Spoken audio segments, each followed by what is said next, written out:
حسین راه کنترل خشم رو بگو. خیلی سوالا وجود داشت در مورد خشم.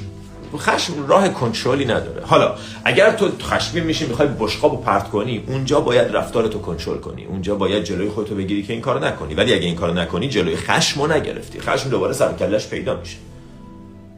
خشم یه نوع فکر کردنه.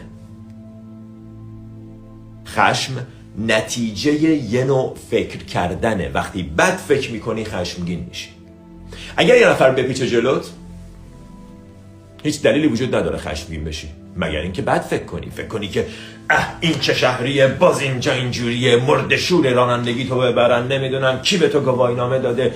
بعد تمام این فکرها باعث خشمت میشه. اگه اون فکرها نباشه خشمی وجود نداره. اگه بدونی که رفیقته، اگه بدونی مثلا دارین با هم شوخی میکنین، اون بپیچه جلوت، مثلا حالا یه جور سیفی بپیچه جلوت و بره، عصبانی نمیشه، چه بامزه.